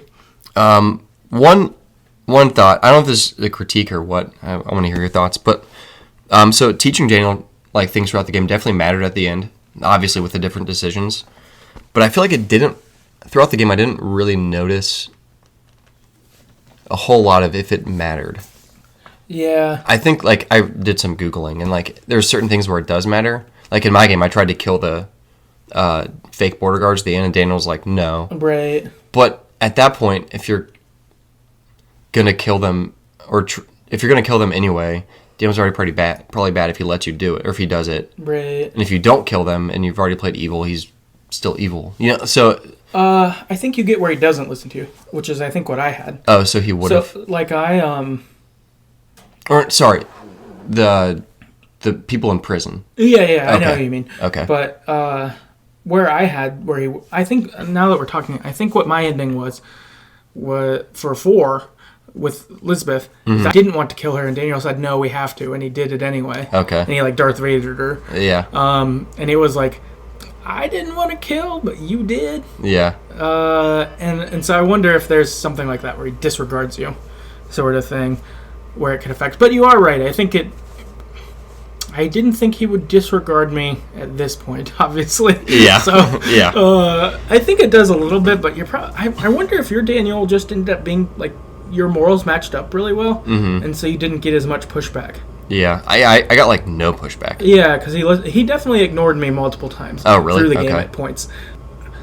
So I'm guessing that by being how I guess because I got here, I presumably played with mixed messaging. Okay. And so I wonder if you send mixed messaging, that's when he disregards you. That makes more sense. Yeah, I just feel like he just did what I said. Okay. A lot. He didn't. Well, that's cool. Then they did a good job. Then. Yeah. Yeah. I just played perfectly. Yeah. You're right. You just landed it right. Yep. My last kind of question I thought could be worth discussing some is, would this game be better received if it wasn't called Life is Strange 2? Now, we have just talked about praising the David stuff, and that's good. But if you took that out, and it wasn't him, and I guess you would have to take out the one Arcadia basic too. Would it be better or not? And like maybe, like I think it would probably at least avoid some of the criticism it got for like, oh, it's not Max and Chloe or whatever. Like, I don't know. I kind of wonder if it was just called something else, if that would maybe been better for the game. Yeah. I mean, I like that the worlds are synced and stuff, and like getting the David stuff, of course, like we said, really great. Yeah. I mean, you could sync them without having it called the same, though. Yeah, that's true. I don't know. I feel like I guess I don't really care what it's called. I mean, personally, I don't.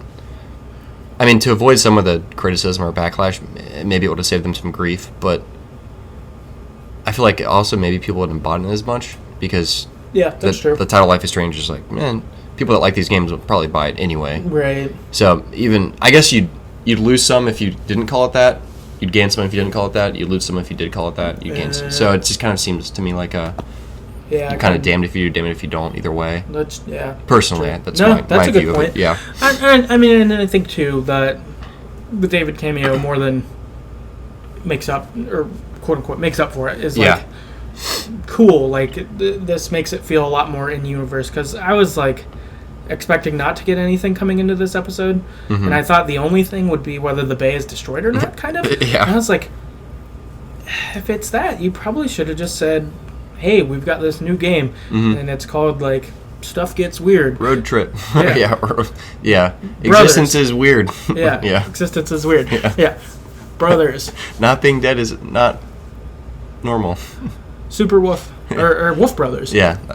Yeah. Wolf Brothers Road Trip. Like, yeah, something like that. Like, I don't know. You could come up with a better name. But if it would just been called... Yeah, definitely. Hopefully. Hopefully someone with getting paid money to come up with a name would have come up with something better than that. But, you know, would have. Well, now, I think they did make it work and stuff like that. So, I don't know. But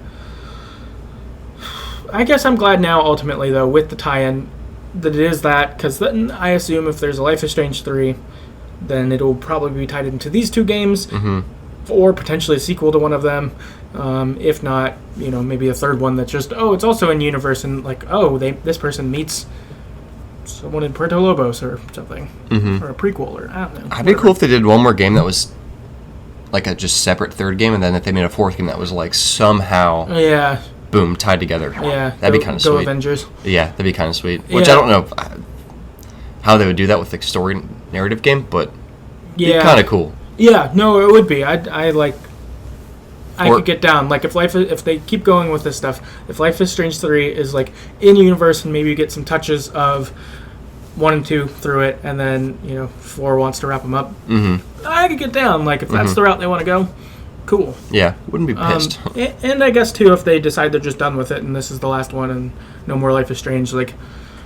I feel like regardless of what canon you've had between game 1, it meshes with whatever you did here, and like it's fine, and we can all kind of move on. Also, yeah, makes sense. Yeah. That's it for me. Sweet. Yeah. I guess a little bit of feedback we got from people about their overall impressions. I think it's a mix of the game itself, all of 5. Or all of Life is Strange 2, or maybe just general on episode 5. I think it's a little of both. Adam on Twitter said, I like Season 2 quite a bit, not as much as Season 1. I think that Episode 3 was my favorite of the season, but there weren't any episodes I disliked. I'm impressed with how differently the game can end up, especially compared to the first Life is Strange. Do love the fun callbacks of the first season sprinkled throughout, especially all the Pricefield fun in Episode 5. I feel very similar. Oh, yeah. Yep. Like that whole statement. Yeah, I know, spot on. Yeah, I fully agree. And callbacks were good. Oh yeah. Chris on Twitter says, all I have to say is that I must praise Dontnod that after a disastrous finale that was polarized, I'm finally given a phenomenal finale that is Wolves. Yeah. So, didn't like the way Episode 5 ended for main game, but this one he does. He also, actually, a while ago, he'd sent me a ranking of all of his, all the Life is Strange episodes ranked, and Wolves was his number 1 overall. Oh, wow. Okay. Ahead of all Before the Storm. Interesting. Or main game. So, really, really liked Wolves, which is cool. Sweet. Christopher on Twitter said, David goddamn Matson. I lost my shit when I realized who he was. I searched his trailer with a fine-tooth comb for all the Life is Strange references, and I wasn't disappointed. I even stuck around and listened to his call with Chloe. Nice. Yeah. Oh, yeah. It was great. Loved it. Solar Punk on Twitter says, I like that they tried to do something genuinely different to the first game rather than try to copy the formula with different characters. Really hope they complete the trilogy with the indigenous female protagonist a lot of fans said they want. That'd be cool. Yep, I'll go back to that. I'm cool with that too. Yeah. Oh yeah, definitely down with that. And I agree. I like that they tried something different as well. Like, and I feel like that fits with both. It's like I don't know if the road trip worked, but I do like that they tried something different. And I think that the learning that all the people that work there have done, I think that this will immensely affect whatever the next game they make is and that sort of stuff. So. For sure. I'm sure they'll keep getting better too. Yeah. So definitely about that. David on Twitter said, amazing, although thinking back on it, the best decision Sean could have made was just stay in Seattle and waited. Yeah, probably. Yeah. It probably would have ended better than... Well, some of the endings. Maybe all of them. Yeah, I mean, there's no way they... I guess I don't know if I would feel too bad if I was the Sean in Mexico and Daniel with his grandparents ending as much, like, because no one gets fucked too hard there. Yeah. Like, it's not good, but it's not... not the worst. That might be better than waiting in Seattle, what could have happened. Because they'd still be probably with their grandparents. And maybe go to jail if they think you did something. Yeah. Which I don't know how they'd explain the gigantic disaster that was around their house. Yeah, that would be. I don't know what you'd explain to not get in trouble. Like, but just also, woke up, something happened. But I guess what you'd say to get in trouble either. Mm-hmm. I don't know. Yeah. Last up, we got Nikki on Twitter. It's pretty great, to be honest. Not as strong as Season 1, or Before the Storm, if we count that too. I think it suffers a lot under the comparison to the first game, and that makes me a little sad.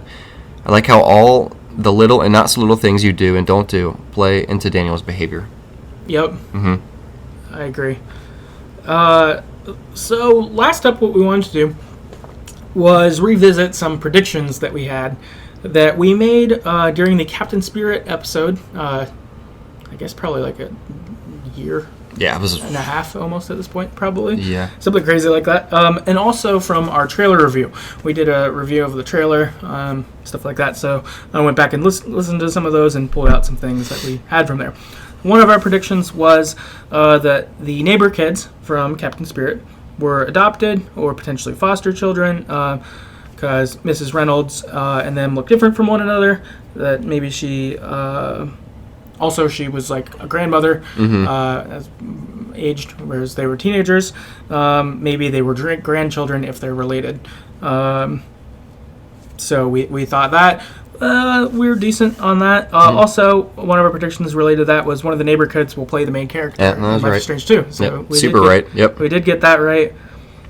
We speculated that we could have a reverse Max and Chloe situation where you play as the character without the powers. Dead right there, too. Got that right, which is cool. Another one we had was Chris will have superpowers. He might be the main character or Chris as the villain or main antagonist. Super wrong there. Yeah, very wrong. Unfortunately, we only saw Chris that one episode. Yeah. Another prediction we had was it wasn't going to end well for one of the brothers. Will they have a choice type scenario? At the border, one of them will get caught. So that's pretty decent. Yeah, that was your ending. Yeah.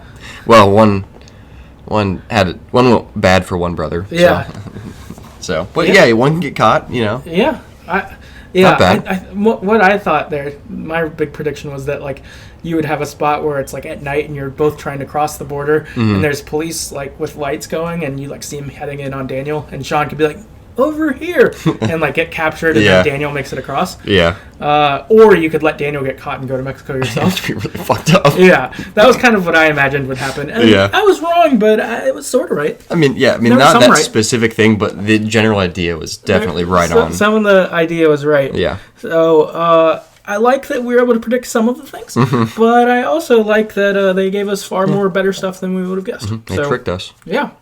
I feel like the Captain Spirit thing was pretty cool too. Not super important for this game, but it was a cool little cameo or prequel cameo, I guess you'd call it. Yeah. To the game, which was pretty fun. Yeah, I like that as a lead-in. I hope that if they do future games, I hope they do other like free one-off episodes like that of like this relates to the game and like get hype and play something. Figure out how. Yeah. Yeah, because I thought that was super fun and like I had a lot of buzz for Life is Strange 2 after just playing that, and it was like it was fun being Chris in his house and like seeing his toys and playing in the snow and playing those games and all that stuff and like hearing about his backstory and all that stuff. Like I thought that was cool. It was pretty sweet. Yeah. So Life is Strange 2, that like wraps it up. We've made it.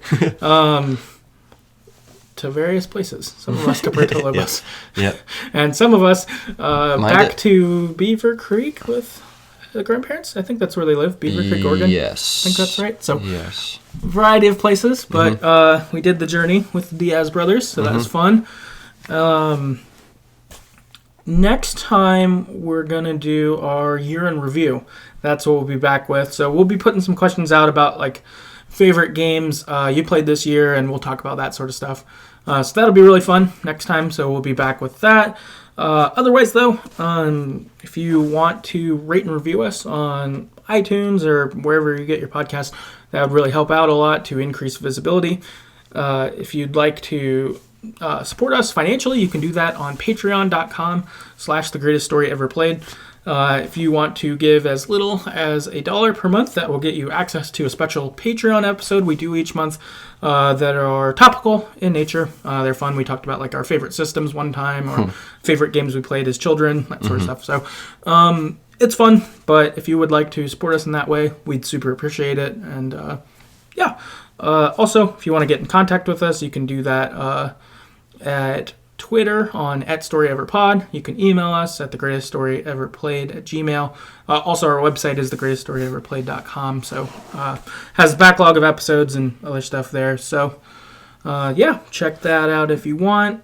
And, that wraps it up. We'll see you again right before the year ends. Yep, see ya.